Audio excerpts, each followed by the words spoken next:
Mari kita lanjutkan kuliah kita bab elektrokimia. Fokus studi elektrokimia pada dasarnya ada dua. Yang pertama adalah bagaimana kita memahami mengapa reaksi kimia yang spontan itu bisa menghasilkan energi listrik. Jadi reaksi kimia yang spontan menghasilkan energi listrik. Itu kita pelajari pada sel Volta atau sel Galvani.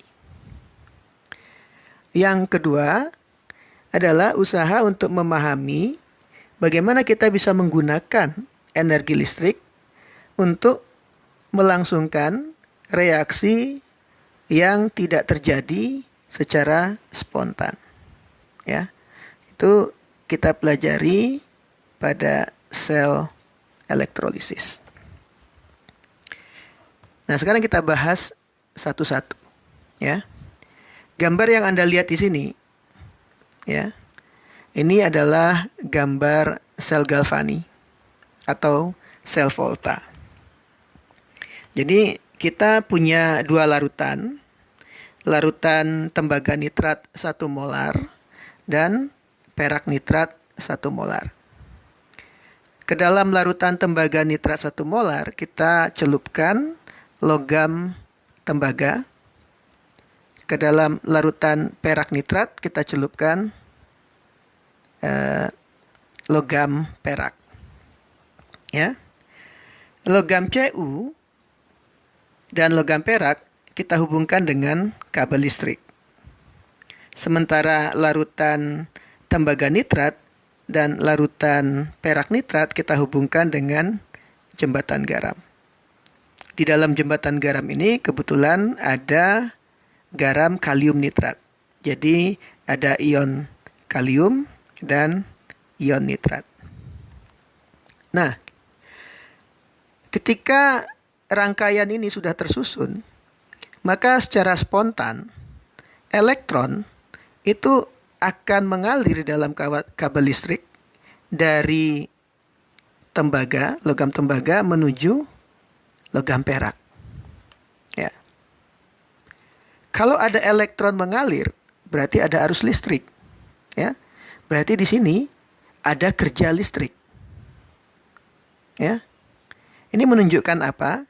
Ini menunjukkan bahwa potensial listrik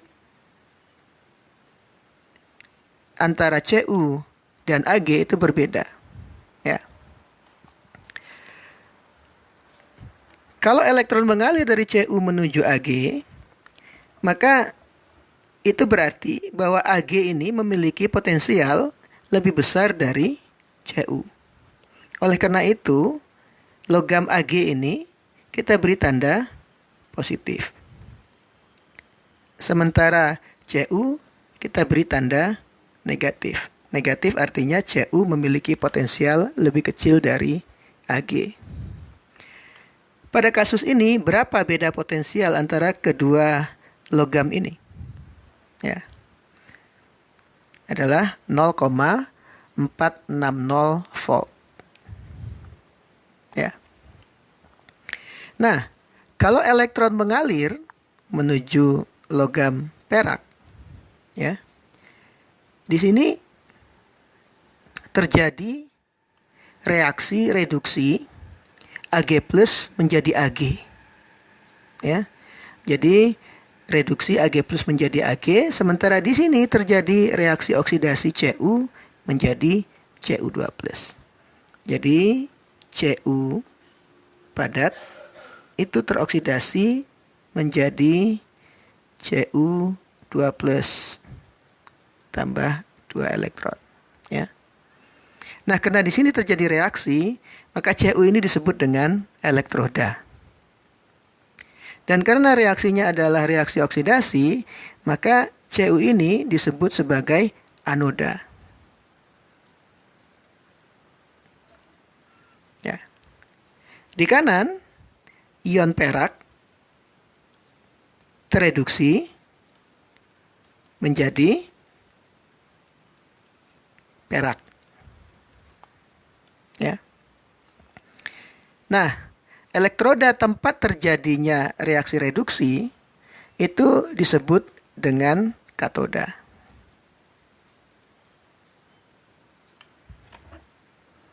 Ya. Jadi, kenapa Cu dan Ag disebut elektroda? Karena di situ tempat terjadinya reaksi. Tempat terjadinya reaksi reduksi disebut katoda, tempat terjadinya reaksi oksidasi disebut dengan anoda. Coba sekarang kita analisis lebih lanjut. Selama proses terjadi, Ag+ mengalami reduksi. Konsekuensinya, konsentrasi ion Ag+ di dalam larutan di sebelah kanan ini akan berkurang. Ya.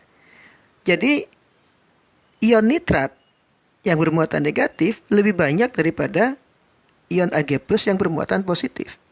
Jadi, muatan positif dan negatifnya tidak sama.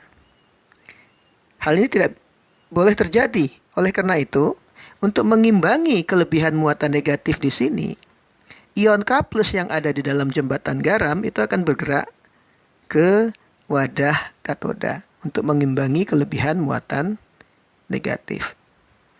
Sebaliknya, di dalam wadah anoda, konsentrasi Cu2+ itu akan bertambah karena Cu menghasilkan Cu2+.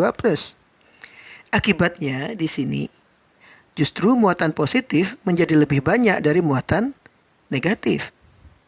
Untuk mengimbangi kelebihan muatan positif, ion nitrat itu bergerak ke wadah anoda. Itu proses yang terjadi. Ya, konsekuensi dari adanya aliran elektron berarti ada kerja listrik di situ. Ada beda potensial antara kedua elektroda. Dan itu menyebabkan terjadinya proses reduksi, proses oksidasi, dan aliran ion K+, serta aliran ion nitrat. Nah, seluruh elektron yang diberikan oleh Cu itu harus diterima oleh ion Ag+. Ya. Karena satu atom Cu memberikan 2 elektron, maka Ag+ harus menerima 2 elektron.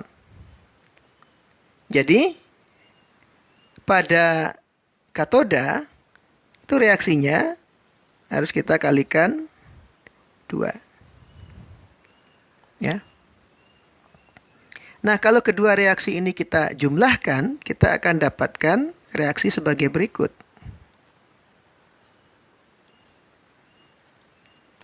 Tambah 2 Ag+ menghasilkan Cu2+ ditambah 2 Ag solid. Nah, reaksi ini disebut dengan reaksi sel. Ya, karena ini terjadi pada sel Galvani atau sel Volta. Sementara reaksi oksidasi dan reaksi reduksi itu masing-masing disebut setengah reaksi. Jadi, tidak ada reaksi oksidasi terjadi tanpa adanya reaksi reduksi atau sebaliknya. Nah, karena adanya aliran elektron yang mengalir kepada kawat listrik, kita bisa memanfaatkan kerja listrik ini untuk menyalakan lampu misalnya. Ya. Jadi kita bisa memanen elektron itu untuk melakukan kerja listrik. Seperti menyalakan lampu dan lain-lain. Jadi itu adalah proses yang harus Anda pahami terjadi pada sel Galvani atau sel Volta.